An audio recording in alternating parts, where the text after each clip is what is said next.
Welcome to the Our Ability Podcast, Pilot Edition.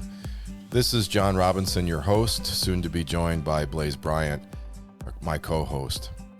We're going to be adjusting our podcast to focus on disability in the public square.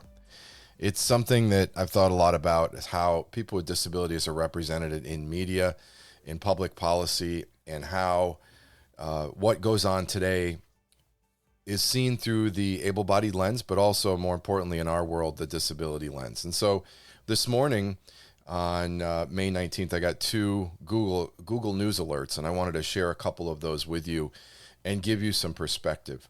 The first is a story from the Southern Colorado Business Forum and Digest, SOCOdigest.com. And the story is about a new economy taking shape in Colorado Springs around inclusive employment. And I want to highlight this as a positive and share some thoughts on this. This is a shift in the economy, and it's because of the efforts of people with disabilities and relatives of people with disabilities. This is called the Story Impact Project, which I believe is started by Tony and Beth Feltman, co-owners of RM Soap Market. And what they've done is they've created a local economy around employing individuals with intellectual and developmental disabilities, or the IDD community. And I want to read Tony's quote, and it's: "Disability is not the problem when it comes to employing the IDD community, it's the opportunity. We've seen firsthand what happens when systems limit people instead of creating new ways for them/us to contribute." And Tony and Beth talk about their siblings with disabilities that they have. And Beth goes on to say, we weren't looking for more services. We're looking for ways for people like Carrie to live fully, Carrie being the sibling, to live fully engaged lives. Working and interacting with coworkers is something many of us take for granted, and everyone needs to contribute to the local community and have purpose. Amen to that. And I just wanted to say that this article was well written.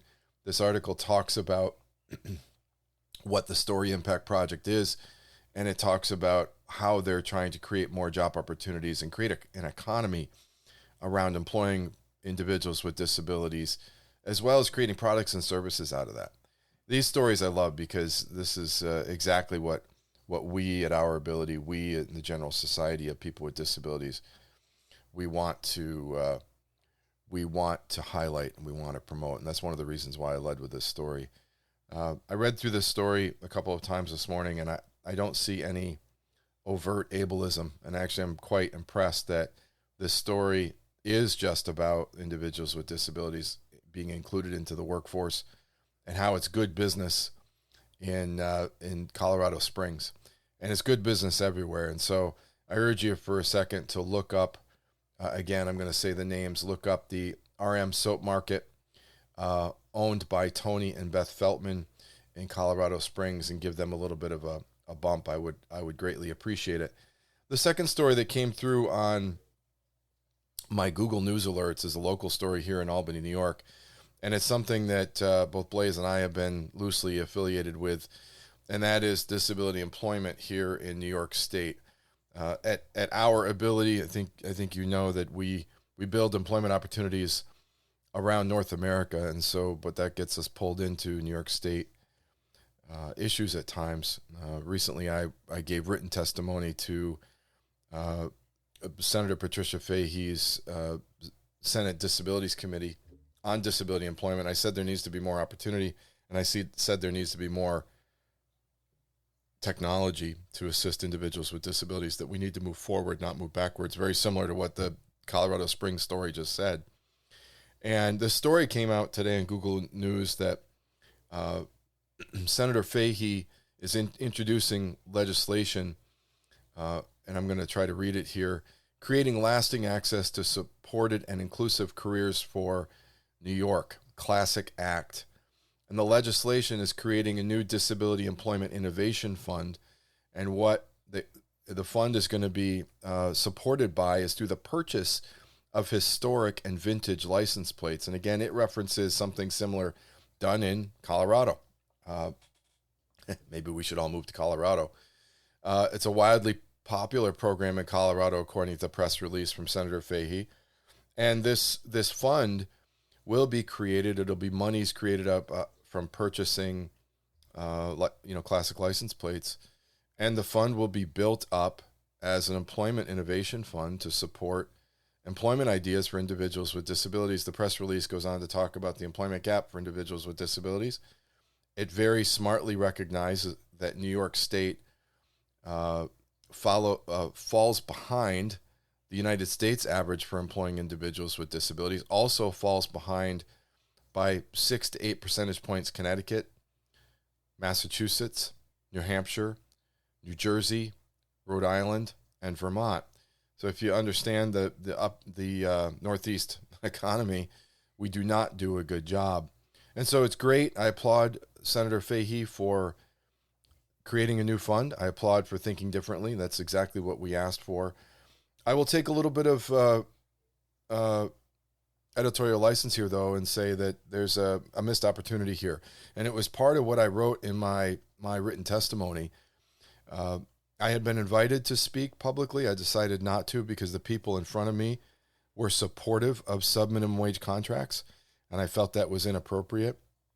I also have pointed out before, and I know Blaise has as well, that New York State Industries for the Disabled manages the preferred source contract in New York State, and they take 3.75% of New York State preferred source contracts. So they keep 3+% of every contract, and they're sitting on $25 million. And so while it's great, we have a new innovation fund, and it's great that we're selling license plates. That money already exists inside New York State Industries for the Disabled, and we should be asking for that money. I've talked about that before, and I've been very public about that. But in the meantime, I applaud Senator Fahey for doing something different.